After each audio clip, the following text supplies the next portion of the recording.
guys, it is finally here. We are now live using Metasys 12. And I just thought that I would take a few minutes in this video to give you guys a brief overview of the new system.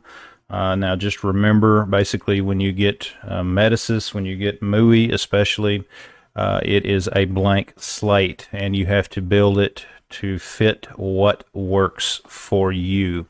And if any of you guys are not familiar with MUI, which is the new Metasys operating system, new Metasys user interface, I should say, then go back and check out my videos on it. I've got an entire playlist on my channel, so go over and check those out. So I just wanted to show you just some of the new features that are inside this new system. Now, those of you guys who are still using SMP and you are thinking of upgrading, eventually SMP will be eliminated, in future revisions. Currently, as of now, we do not have SMP licensed on our site. We're just going to see how it goes with MUI.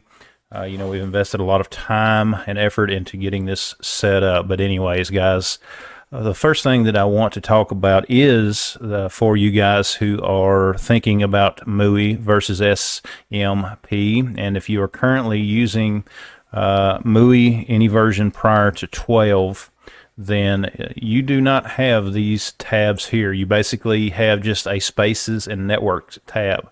I want to show this one to you right here. This is the one that says views. What this is, any user views that you have set up in SMP are still available in views. Okay guys, here is the user view that we currently had configured in SMP. You can see that we still have all of our individual folders, and I have basically a drop-down tab where I can go to some of the various user views that we had set up in SMP, and then of course I still have access to what I had there previously. Now when you click into this initially, you're going to see you basically get this little focus tab. I've not done a lot of cleanup yet. We literally just got this system online yesterday as of the time I'm recording this video, so there's still a lot in this system that is new to me as well. But I did want to show you, for example, if I click on like the chill water system in a building, all of the text and things like that are still there. Now, one thing that you may run into are some of the GGT graphics, anything that used Silverlight. I know that we have had several of those just literally disappear when Microsoft eliminated Silverlight, but that's why we didn't put a lot more effort into building out SMP, because we knew that it was going away eventually, so we've been focusing pretty heavily on MUI. But as you can see here, I do have my user views right here within the system. Even scheduling, the folders that we had set up for scheduling and things like that within our buildings, I can still do those from the drop-down tab here. I mean, I can literally click into a schedule. Just for example, let's just grab the offices here just to show you guys. I can click into it, and it will bring me into the schedule for that room. And it'd take a few minutes here. Of course, my internet connection is not the best, but you can kind of see it is pulling in, and I have my schedules. I do have the option of making the changes or just doing whatever I want to do. And while we're here, just to show you some of the new features about the scheduling, if you were going to add an exception or something like that, which if you've seen any of my other videos, you know that we are pretty heavily schedule dependent. You do have a few additional tabs here. I know that some of you guys may be aware when you do schedules, if you've been doing them in MUI recently, you've had to select a lot of the dates and things like that. It was just a little bit different. Like for a single day, you would just select basically long running and then just have to pull the time in. So they've really made some improvements here with some of the newer options. For example, I can select a particular date. that is something that we had in SMP. I can do a date range, a week and day, and basically they just cleaned it up to kind of bring back some of the things that a lot of folks are very familiar with using SMP, but they've also left in some of the things that were done prior to, the earlier versions, I guess you could say, of this system. Some of the MUI 12 is, it's kept some of the things from like 10 and 11, things that, that we have found much more usefulness ourselves. So that is in here. But as you can see, I can click into a particular date if I wanted to, month, day, year, just all that sort of thing. And I can set it up just however I need to do it. I can do a calendar reference. I mean, there's just a lot of things here that you can do. Of course, I'm not going to do any scheduling right now on this, but I just wanted to kind of give you guys an overview of that. Now, I also wanted to show you all another interesting point. I'm going to go back to the a point here on our chilled water system. I'm just going to grab this chilled water system folder, and I want to show you something else that you will be very interested in, and it's one of the things that basically shows that this is a full functioning system. Trending, alarms, and that sort of thing is something very common to need to set up in your system. If you're using the system for tracking the condition of your systems, to make sure that things are running the way that they're supposed to, you're going to be using trends, you're going to be using alarms and things like that. So adding extensions to points is something that you will be doing. For example, if I wanted to simply look into a point, I'm just going to grab a point at random. Let's look at a supply temperature. Now you can see I already have extensions for the supply temperature on the chilled water, and I really don't need to do. I have an alarm, I've got a trend on it and things like that. But if I wanted to add that, for example, let's look and see if I have on these. And there again, guys, we do use our system pretty heavily for tracking data and things like that, because you can see I do have a lot of these set up. But if I wanted to set one of these up, or if I wanted to set up another type of extension, I would simply select the particular point from the tree. Now, and I'm still working in the user view here. Now, just, you don't have to go back to the network each time that you do something like this. And this plus sign that's right here on the upper left, you can kind of see my mouse hovering over it here. It says add network item. I can click this, and what it will do is it will bring up this pop-up window, and it's going to come up basically with this. It says general type, and I'm going to have this drop down window, and what it's going to give me is the option to select extension. And once I select the extension, it gives me a second drop down tab, and then I can select what I want to do, whether I want to add an alarm, if I want to do some kind of averaging, a totalization, a trend. I have the options of adding those extensions right here from the system, from MUI. So that is something new with Metasys 12. I don't believe that you could do that in Metasys 11 and MUI 11 the way that you can now. I mean, that was something, I know that there were certain things you could add in 11, but you were not able to add extensions like this. So I'm just going to cancel back out of that and just move on. I'm going to go back to my spaces. And of course, this is my tree. We're finding this very helpful as far as the way that we have our spaces tied together and things like that. So it is a very useful thing. And I want to show you another particular thing that we have as well. And that is the triage, basically the fault triage. I know that that is something that does require an additional license for Metasys. It is not something that typically comes standard, but it is something that is an option for any of you guys that are real data geeks and things like that. If you need to really track down and tune in some of your stuff. So basically from the front page of one of our buildings, I can simply select the option here. I can simply go down to potential problem areas. From this here, any kind of faults or anything in the system will show up here. And I simply click that particular fault Okay, just to show you here, this is some of the data that it will show us in the triage area, the fault triage. We get trends of that fault. We show a time frame of when the fault occurred, and it tells how long the fault had been around, and just a lot of information for you. And it even will give you the option of looking, some of the potential causes, I guess you could say. Right here from this, literally potential causes. What you can do is, this is basically a troubleshooting aid. And you can go through here and select each of these that fits the type of steps that you have done. Input out of service, object unavailable, unreliable, things like that. You just go through here trying each of these steps, and you select whether if you have tried it and whether it had solved the issue and things like that. And you can do this for many of your buildings, any part of your system, if you have the linkage between those systems set up properly.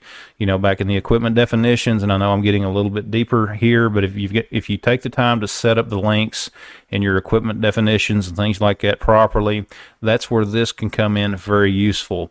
And what this will do over a period of time as you go through solving problems within your system using this, it's basically going to learn your system a little better, how you operate your system, and it can help you to resolve some of the issues that can develop over time, and things like that. So it can be a very useful and a very powerful tool, particularly if you have technicians that have, they do not really have a lot of experience in building automation and things like that as of yet. They're still learning. They just may be new to your organization. And this is something that can kind of assist them as they go through trying to troubleshoot an issue. So that is a very useful tool as well. Another tool is something that did exist in previous versions, but I don't think that it was really pointed out to, I guess you could say. I know I didn't really talk about it much in some of the videos that I've done on the issue, but for example, if I just went into I'm just going to grab a VAV. I'm just going to grab an occupancy command for a VAV.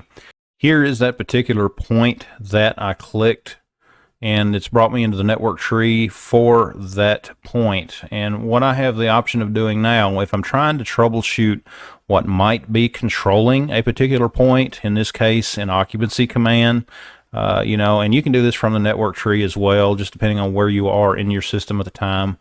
I can simply go up here to the top of the page once I have clicked into the network view of that particular point, and I have the option of involvement. This is a very powerful tool, very useful tool. I select involvement, and what that will do is it will tell me everything that is involved with controlling that particular point. In this case, you can see that it is connected to an interlock. The interlock is what is controlling the occupancy command point of this particular VAV. This is a corridor, common area, things like that. So, and you can click into that particular device, and what it will do, you can trace it back, basically. It's just a little bit of a tool that will help you to find what a problem may be. And you can see here, I clicked into this, and I am now looking at the things which control the interlock. Okay, here's that interlock. Here are all of the boxes controlled by that interlock, and then here are the conditions here that need to be met in order to satisfy that interlock for whatever I'm doing. So this can be very powerful. If I wanted to know why any of these devices, for example, why they were staying on, I can just trace this back. I can see that the interlock was true. I can then look to any of the things that it is looking at, any of basically the questions that the interlock is asking, and kind of get a better idea of how things are interconnected with your system.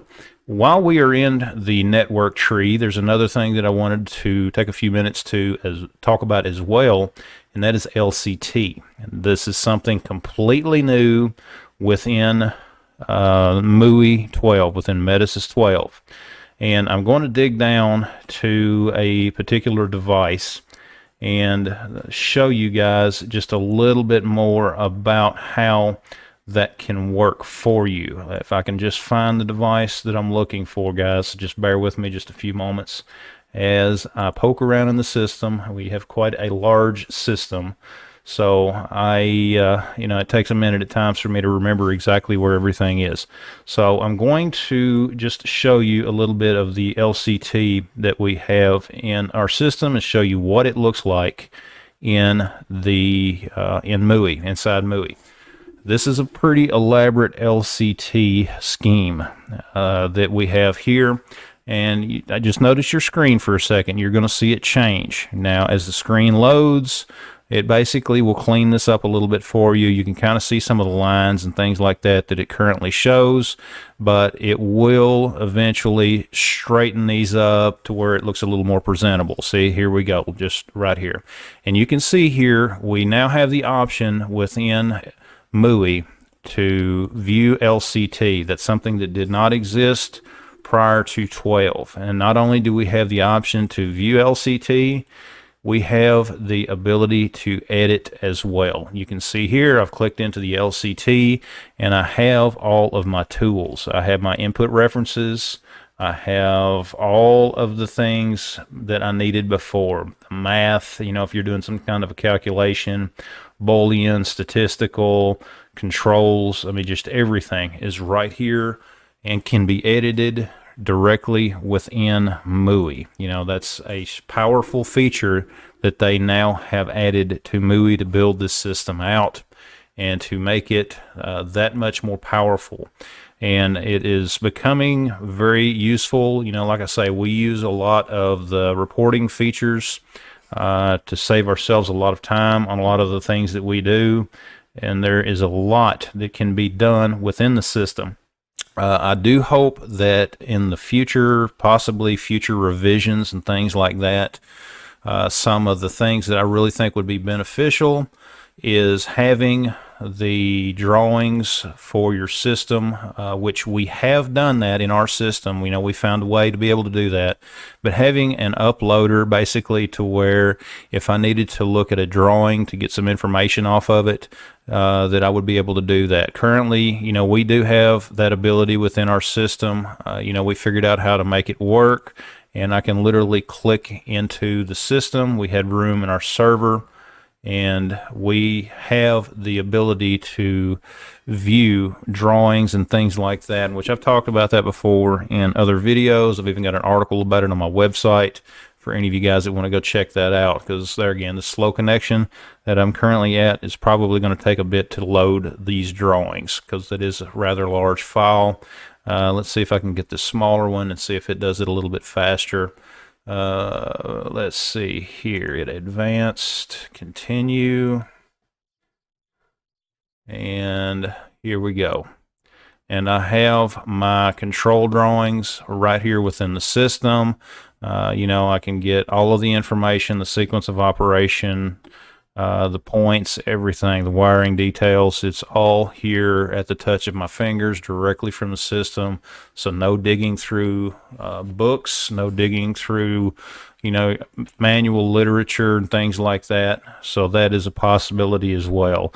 And some of this stuff, like those drawings we did prior to what we are currently at, it is just a more useful way of doing things. That's how we're trying to build out our system. We're trying to make it as user-friendly as possible.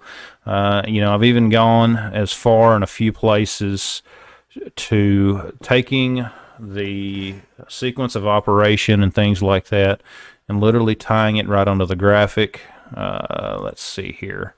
And again, guys, some of our system, we still got some things that I want to work through to make it a little smoother.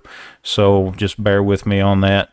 And, for example, we have our heat pump loop here.